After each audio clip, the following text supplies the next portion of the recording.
This morning's text comes from the Song of Solomon, chapter 2, and verse 15. Take us the foxes, the little foxes that spoil the vines.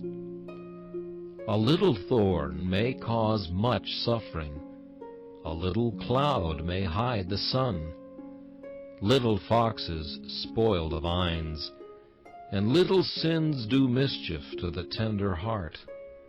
These little sins burrow in the soul, and make it so full of that which is hateful to Christ, that he will hold no comfortable fellowship and communion with us. A great sin cannot destroy a Christian, but a little sin can make him miserable. Jesus will not walk with his people unless they drive out every known sin. He says, "If ye keep my commandments, ye shall abide in my love, even as I have kept my Father's commandments, and abide in his love." Some Christians very seldom enjoy their Savior's presence. How is this? Surely it must be an affliction for a tender child to be separated from his Father. Art thou a child of God, and yet satisfied to go on without seeing thy Father's face?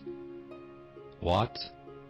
Thou the spouse of Christ, and yet content without his company?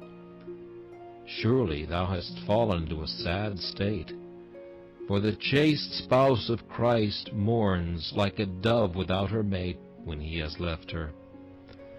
Ask then the question, what has driven Christ from thee?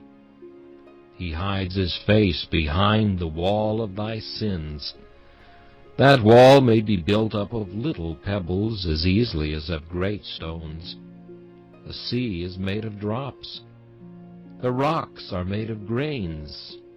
And the sea which divides thee from Christ may be filled with the drops of thy little sins.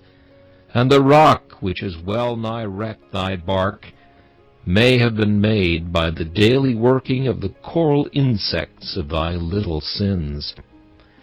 If thou wouldst live with Christ, and walk with Christ, and see Christ, and have fellowship with Christ, take heed of the little foxes that spoil the vines, for our vines have tender grapes.